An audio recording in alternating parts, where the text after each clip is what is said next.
നമുക്കിന്ന് വീട്ടിൽ തന്നെ എങ്ങനെയാണ് ഹെന്ന പാക്ക് ചെയ്യുന്നതെന്ന് ഒന്ന് നോക്കിയാലോ. എന്നെ സംബന്ധിച്ച് ഹെന്ന ചെയ്യുന്നത് ഒരു ഹെയർ കളറിന് വേണ്ടിയിട്ടല്ല. ശരിക്കും പറഞ്ഞാൽ നമ്മൾ മാസത്തിൽ ഒരു തവണയെങ്കിലും ഈ ഹെന്ന പാക്ക് അപ്ലൈ ചെയ്യുന്നത് ഹെയർ ഗ്രോത്തിനും ഇടയ്ക്കിടെ ഉണ്ടാവുന്ന ഈ ഫ്രിസിനെസ് മാറാനും അതുപോലെ തന്നെ ഹെയർ അത്യാവശ്യം നല്ല ഷൈൻ ആയിട്ട് ഇരിക്കാനൊക്കെ സഹായിക്കും. എൻ്റെ ഹെയർ ടെക്സ്ചർ എന്ന് പറഞ്ഞാൽ അത്യാവശ്യം ഫ്രിസി ടൈപ്പാണ് കേട്ടോ. അപ്പോൾ ഇതിൽ എന്തൊക്കെ ഇൻഗ്രീഡിയൻസ് ആണ് ഞാൻ ചേർത്തിട്ടുള്ളതെന്ന് ഒന്ന് കാണിച്ചു തരാം.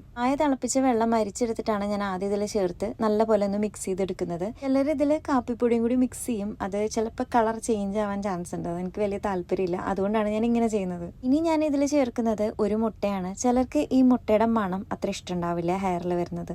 അതുകൊണ്ട് തന്നെ നിങ്ങൾക്ക് മുട്ടയുടെ വൈറ്റ് മാത്രം ചേർക്കണമെങ്കിൽ അങ്ങനെ ചെയ്യാം കേട്ടോ. രണ്ടും ചേർക്കുകയാണെങ്കിൽ അത്രയും നല്ലതാണ്. അതുകൊണ്ടാണ് ഞാനിത് രണ്ടും ചേർക്കുന്നത്.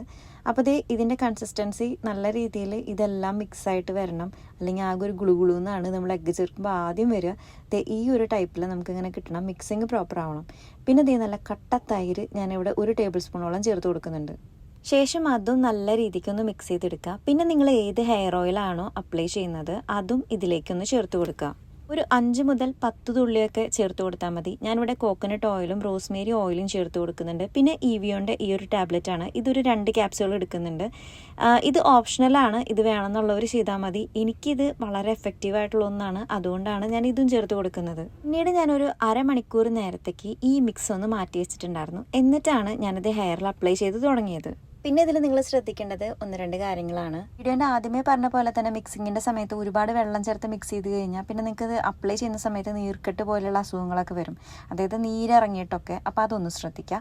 രണ്ടാമത്തതായിട്ട് മുടിയുടെ ജട നല്ല രീതിയിൽ കളഞ്ഞതിന് ശേഷം വേണം നിങ്ങൾ ഏതൊരു പാക്കായാലും അപ്ലൈ ചെയ്യാനായിട്ട്. ജടയൊക്കെ തീർത്ത് ഒരു അരമണിക്കൂർ കഴിഞ്ഞപ്പോൾ ഞാൻ പാക്ക് അപ്ലൈ ചെയ്തായിരുന്നു. ഇതിൻ്റെ ഏറ്റവും വലിയൊരു പോസിറ്റീവ് ആയിട്ടുള്ള ഒരു കാര്യം ഞാൻ പറയട്ടെ. ഈ തൈരൊക്കെ ചേർത്ത് നമ്മൾ മിക്സ് ചെയ്യുന്നതുകൊണ്ട് ഒരു കാര്യം ഞാൻ ഉറപ്പ് തരാണ്. ഒരുപാട് കാലങ്ങളായിട്ട് ഉറക്കമില്ലാതെ നടക്കുന്ന ആളുകളുണ്ടല്ലോ, അവർക്കൊക്കെ ഏറ്റവും ബെസ്റ്റാണ് ഈ ഒരു പാക്ക്. കാരണം വേറെ ഒന്നുമല്ല, ഈ ഒരു പാക്ക് അപ്ലൈ ചെയ്ത് 1 മണിക്കൂറോളം ഞാൻ തലയിൽ വെക്കും. ഞാനത് കഴിഞ്ഞ് മുടി കയറ്റി വെച്ച് കെട്ടുകയാണ് കേട്ടോ ചെയ്യുക. അത് കഴിഞ്ഞിട്ട് 1 മണിക്കൂറിന് ശേഷം വാഷ് ചെയ്ത് കളയും. ഒരു കുളിയൊക്കെ കഴിഞ്ഞാലുണ്ടല്ലോ ബെഡ് കാണുമ്പോഴേ നമുക്ക് ഉറക്കം വരും. കാരണം തലയ്ക്കൊക്കെ ഒരു പ്രത്യേക കൂളിംഗ് ആണ്. അപ്പോൾ ഇതാണ് നമ്മുടെ ഫൈനൽ റിസൾട്ട്. ആദ്യമേ പറഞ്ഞ പോലെ അങ്ങനെ മാജിക്കൽ റിസൾട്ട് ഒന്നുമല്ല, പക്ഷേ ഇടയ്ക്ക് ഇങ്ങനെ ചെയ്യുന്നത് ഹെയറിന് അടിപൊളിയാണ്. ട്രൈ ചെയ്യാത്തവർ ട്രൈ ചെയ്യാനും വീഡിയോ ഇഷ്ടപ്പെട്ട നമ്മുടെ ചാനൽ ഒന്ന് ഫോളോ ചെയ്യാനും മറക്കല്ലേ.